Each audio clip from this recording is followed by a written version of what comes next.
Hey you guys, it's Peter, and welcome to my channel, Peterisms, where I tell stories of my life and just little things that I have learned as I have grown into the person that I am today. And I'm like looking at my tripod, and I'm like, is this a little crooked? I notice it more now since we have this little fleece blanket that I got from Costco on our bed, which is so cozy, by the way, and it was like $15.99 or $14.99, and it is king size, and it is like, our bed is like a California king, and it drapes over the sides, and it is so fantastic, Costco. And on the other side, just to show you, on the other side, it is, see, it's white and blue. I love it so much. Okay, well, I haven't been over here for a couple days. I had a really nice, relaxing weekend. So I wanted to come back over here and get back into filming some, reading some meditations and telling some life stories and all that. You know, I've been reading more meditations lately, and I know that you guys enjoy that, because whenever I don't, people will say, like, oh, I missed some meditations and whatever. So I will continue to read meditations, but also let me know what issues you guys would like me to talk about in the comment section below. I mean, as far as, like, issues, not what issues should I address. I just said issues in my drama channel at the very end. That's why I said that.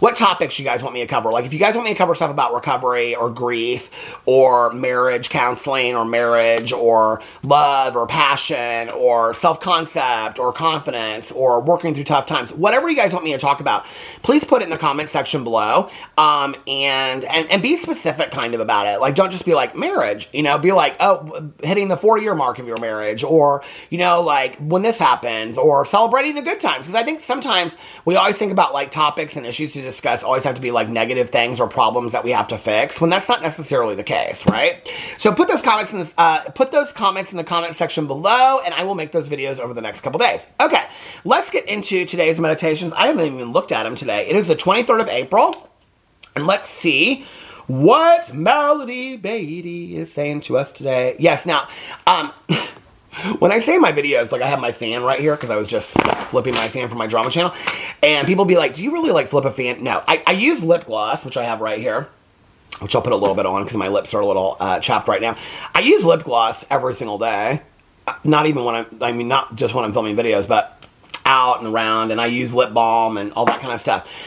But one thing I do, like I don't flip the fan, I don't walk around flip the fan, but like one thing I do is I am constantly singing to myself, which I think is kind of funny. And I make up songs all the time, like, what is Melody Beatty doing to us today?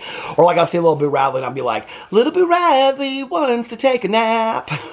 I always just am inventing songs. I think I get it from my dad. I definitely don't get it from my mom. My dad did it always. My dad would always have, like, songs that he sang. Like, for feeding the dogs, he would have, like, he fed them in a special place, and so he would, like, put all this stuff on this plate, and then he would feed them. And the song that my dad would sing was called Zones of Eatery, Zones of Eatery, because it was, like, there was a zone that you ate in, and that was the Zones of Eatery. And so I got a lot of that from my dad, like, the singing the songs. I definitely get my humor and my sarcasm from my dad. I definitely don't get that from my mom. My mom was a funny person, but my dad is a hilarious person. Like, that is the first thing that, well, when people come out to me, they're always like, your dad is one of the greatest people I've ever met. And they're always like, and he is so hilarious. Like, your dad is like literally one of the fun. I mean, you cannot sit with my dad for 5 minutes and he is not just like, I mean, like, you're like in tears laughing. He's so funny. And he's a storyteller like me. And that's where I get that too. So I get that whole part from my dad. I think people probably assume I get that from my mom, but I don't. I get that from my dad, actually, the storytelling. And I mean, my mom was a storyteller too, but not as much as my dad. My dad would constantly be telling me stories about, my dad was the youngest of 5, and so he would tell me about stories when he was a kid growing up in Fort Wayne, Indiana, and, you know, how poor they were, and getting soda once a week, and they would like, or they got 10 cents once a week and they could spend it on soda or this, and going to the movies, you know, like once a month, and that was a special treat. And, you know, my dad would say to me, we got one pair of jeans and one pair of shoes for the school year, and that's what we wore. And, you know, and he would tell me all these stories, and these funny stories about how happy they were with very, very little. And I think I learned that from my dad, you know. And I'm grateful for that. And I think storytelling is such an art. I love listening to somebody tell me a story, you know? And I love hearing somebody just get so excited about stories of their life. I love that. And my dad's a storyteller, and he's also hilarious. And so I got that from him. So anyway, but I also got the singing from my dad. My dad has invented probably 9 million songs. Okay. April 23rd. Oh, I pulled it on April 24th. Oh, this is a long one. Okay, April 23rd, opening ourselves to love. Allowing ourselves to receive love is one of the greatest challenges we face in recovery. Many of us have blocked ourselves from receiving love. We may have lived with people who used love to control us. Absolutely. They would be there for us, but at the high price of our freedom. Love was given or withheld to control us and have power over us. It was not safe for us to receive love from these people. We may have gotten accustomed to not receiving love, not acknowledging our need for love, because we lived with people who had no real love to give. At some point in recovery, we acknowledge that we too want and need to be loved. We may feel awkward with this need. Where do we go with it? What do we do? Who can give us love? How can we determine who is safe and who isn't? How can we let others care for us without feeling trapped, abused, frightened, and unable to care for ourselves? We will learn. The starting point is surrender. To our desire to be loved, our need to be nurtured and loved, we will grow confident in our ability to take care of ourselves with people. We will feel safe enough to let people care for us. We will grow to trust our ability to choose people who are safe and who can give us love. We need to get angry first. Angry that our needs have not been met. I think that's very important, actually. Later, we can become grateful to those people who have shown us what we don't want. The ones who have assisted us in the process of believing we deserve love, and the ones who come into our lives to love us. We are opening up like flowers. Sometimes it hurts as the petals push open. Be glad. Our heart is opening up to the love that is and will continue to be there for us. Surrender to the love that is there for us, to the love that people, the universe, and our higher power send our way. Surrender to love without allowing people to control us or keep us from caring for ourselves. Start by surrendering to love for yourself. I love this. Okay. Today I will open myself to the love that is here for me. I will let myself receive love that is safe, knowing I can take care of myself with people. I will be grateful to all the people from my past who have assisted me in my process of opening up to love. I claim, accept, and am grateful for the love that is coming for me. Wow. Okay, this is a really powerful meditation. And honestly, I don't really remember reading this one before. I want to address something first in here where it talks about being grateful for the people that taught us what we didn't want from love or whatever. I think that's an important sentiment that I've had to learn in my life. And even up recently, you know, not just about people, but about events that happen in our life, things that happen in our life, ways that things went or didn't go, or relationships went or didn't go, or jobs, right? And definitely with relationships, friendships even, you know, that maybe it didn't turn out the way that I wanted it to. Maybe that person didn't treat me the way that I feel like I deserve to be treated, right? Which is what a resentment is. A resentment is an unfulfilled expectation. When someone or something doesn't do or turn out to be the way that I think they're going to, right? And that's a resentment, which is really, really dangerous for people in recovery. And it's not healthy for anybody in recovery or out of recovery, right? It's a grudge. We hold a grudge because we thought something should have happened the way that it should have, which is why I love the definition of forgiveness, that forgiveness is accepting that what happened, happened. Not that it was okay, but it happened. Now, what are you going to do to change so you can not be held hostage to your past? What are you going to do today, right? Like, that's the point. You can't change what happened in the past. You can't change how people treated you. You can't change how people taught you that you didn't deserve to be loved or you deserve to be loved. You can't change any of that, right? Like, we can't change that. And that's powerful to understand that. And I think when I understood that, like, that's acceptance for me. When I got that, that was when I started to have to look at those people and then say, well, what do I do with these people then? These relationships that I had in my life that didn't turn out the way that I wanted to, people that didn't treat me the way that I wanted to. Well, when I came on the other side of it, what I realized was those people taught me how I didn't want to be treated. Those people taught me how I deserve to be treated. Those people taught me that how I don't want to be loved. Those people taught me what relationships I don't want to be in. They taught me what unhealthy relationships look like, right? That red flags today I steer clear of. It doesn't take me 20 warnings today. No, I get out right away. I'm not talking about just romantic relationships. I'm talking about working relationships, friendships, neighbors, anybody, right? When I start seeing some of those things from relationships of the past, I might give one or two chances, but after that, I'm kind of out. I'm like, no, my time is precious to me, and you're not a research study in my life, okay? There are other people out there that want to be in my life and love me, right? And so I think it's important. That's the other side to it, to be able to be grateful for those people, right? Because I didn't know what to do with that anger and that resentment and that hatred. Like, what do I do for all of this, right? Like, what do I do with these people that I'm so mad at? Because if life hadn't been the way that it had, or if they hadn't treated me that way, well, they're giving me a better life today because I learned from them. And that's powerful, right? But I think the thing is that this whole idea of self-love is not something that can be contained in a 10-minute video. I mean, it just isn't, right? Like, self-love and the process of self-love takes years and years and years and years, and I don't even know that I know the recipe to teach it. I don't even know that I know what I did to get to the side where I love myself today, that I know that I'm worthy today, that I am a lovable human being, that I deserve to be loved, right? Like, I know that. And I'm going to selfishly say that without saying, and people deserve to be loved by me. I'm not going to say all that. I'm going to say in this moment, I deserve to be loved. I am worthy. I am a good person. I deserve to have good things happen in my life. And so do you. And you need to get to the point where you can say those things, right? And I think we're so afraid of saying those things. It's like saying I love you to somebody is so awkward and uncomfortable, right? Like, we don't really know, like, we don't know what to do with that, especially like it's somebody that, I have to be honest with you, like, I used to be afraid of, like, people that I didn't know for very long that would say, I love you. Like, you know, I just met as friends and whatever. Like, that was very uncomfortable to me. Today, if it's somebody that gives me good energy and I like where they're coming from and they'll be like, oh, I love you. And I'll be like, oh, I love you too. Like, I like that today. I embrace that today. I embrace love, right? I think we live in a world where it's easier to hate and dislike somebody than it is easier to love. I think we're so afraid of love because so many of us have been so screwed over by love, right? One of the things that I had to learn in marriage counseling, this was huge, pivotal to our relationship. A lot of people want to know what were the issues that got you guys to marriage counseling, things like that. Well, one of my huge issues was that I sabotage relationships, okay?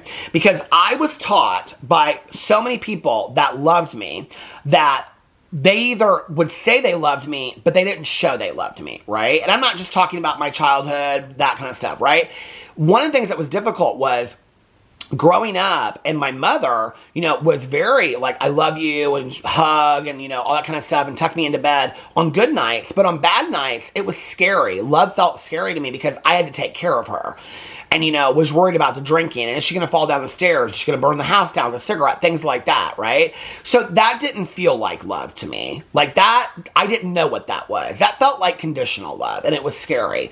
I don't know that I really felt love. I mean, I knew my mom loved me. I always knew that, right? But, like, I don't know that, like, I felt it until she got sober. Because even though she was doing it for herself, and this is one thing I will say to parents out there that struggle with substances, I think it is such a power move to get sober for your kids, okay? And I don't care what anybody says. I don't care when people say we shouldn't get sober for somebody else. No, we shouldn't. We should get sober for ourselves always. But your kids being a huge reason why you're getting sober, I think is okay. I think it is fantastic. My mom got sober, and when we talked about it, you know, after that, sometime around the beginning of it, she said part of the reason is because I don't want you to continue to have a drunk mom. That meant so much to me. She didn't even know how much I remember from the childhood until later when we talked about it, right? But that I was important enough at some point in her life to get sober for, that meant a lot to me, right? Well, then I got in real toxic relationships when I first came out, because if you liked me and you loved me and you showed me some attention, that felt good, right? I was so codependent that I needed a guy standing next to me that would define me and be like, oh, well, if I have a boyfriend, then that means I'm okay. And I took so much abuse, okay? And I mean, I had people say the most horrific shit to me in relationships that I would never, never allow somebody to speak to me that way today. Period, end of story. They wouldn't even get the words out, you know? So I don't know, like, the recipe to get there, but I'm telling you that's where I was back then. I just took it. I just listened to it. Several people that I dated, right? And so if I'm in a relationship where love feels normal, or love feels compassionate, or love feels kind, or love feels supportive, or love feels like a team, or love feels caring, I don't like that. I don't know what to do with that, right? Because that's uncomfortable to me, right? Love is something, for me, that has been programmed into my mind since I was a kid with my mom, and then later with these guys that I dated, that you have to work for. Love is something that you have to, like, you don't just get it on a silver platter. You have to work for it, right? Like, love does not come easy. Love is turmoil and volatile relationships and fighting and people putting you down. And then when that person sees you as this horrible piece of shit, like my bullies did when I was growing up. So I dated guys that were very similar similar to the bullies that I dated growing up. One of my ex-boyfriends looks identical to probably my biggest bully, which is so bizarre, right? I didn't even realize it at the time until I looked back on it later. But, you know, when you look at that, and it's like, okay, I'm trying to fix whatever happened back then with these guys I'm dating. Well, if this person's saying this horrific shit to you, okay, but you can get them to the point, if you think, I can get them to the point where they're going to say, oh, no, I love you, you're a good person, then you are really a good person, right? And so we stay in these sick relationships, or we sabotage relationships when they're too good. You know, when they're too good, we then sabotage them. And that was part of a little bit of what I was doing with Alex and I. I mean, that was not the main reason why we went to couples counseling. There were so many reasons. But that was a huge part of it. I wasn't working hard for the relationship anymore because I felt like I deserved it. I didn't feel like I deserved to be loved the way that Alex was loving me. I didn't feel like I was worthy of it. You know, Alex would say things to me like, come on, we're a team. We're partners in this. And I'd be like, F that. No, I don't trust that. Trust was so hard for me, the first part of this relationship. I trust my husband implicitly today. And trust comes in many different ways, you know? And, you know, it's interesting that I look back on that and I can see in past relationships how I sabotaged, not just in romantic relationships, but in friendships too. And in work relationships, how I sabotage is like, if things would be going really good, it's like, I would almost have to like do something to like make you think I wasn't really that good of a person or that I wasn't lovable, because if I could get you to think that, then I had to work harder again for it, right? And it was just, it was sick, you know? Today, I have people in my life. The people that are in my life today are people that love me, and I love them. And we are teammates, and we are compassionate towards each other, and we are kind, and we are caring. Today, I know that I am worthy of that love. Today, I know that I am good enough to be loved, and I deserve to be loved. You know? And you do too. You do too. And that work takes a long time. I mean, it took me 40, 50 years to get to the point. And still, I get pulled back into that. You know, still I get pulled into that. Somebody says something to me, and I'm like, oh, you know, like, okay, you know, like, and that's not okay, right? It's the rewriting of the tape in our head. It's looking in the mirror and telling yourself, you're good enough. You know, just walk around the house. That to just say, and when you are by yourself in a house alone, and to say, Peter, I love you, to yourself, or whatever your name is, Judy Smith or whoever, Susie Jones, Susan Jones. If you say to yourself, I love you, look in the mirror and say, sincerely, look in the mirror, the light's on, and say, I love you. You are lovable. You deserve, I'm doing it right now to myself, looking at this camera. You deserve to be loved. You are a good, caring, kind person. And you deserve good things, and you deserve to be loved. It took me 20 years to get to the point where I can look at myself in the camera or the mirror and say that. And believe it. And I had to do that every day for a very long time. This was a great meditation. I love this meditation today. Anyway, let me know what you think in the comment section below. I love you guys, and you are deserving of love. Even if you don't believe it today, you are. Do the work. Get there. It's amazing. I love you guys. It's the greatest relationship you'll ever have. The relationship you have with yourself will be the greatest relationship you ever have in your life. I love you guys, and I'll see you tomorrow. Bye.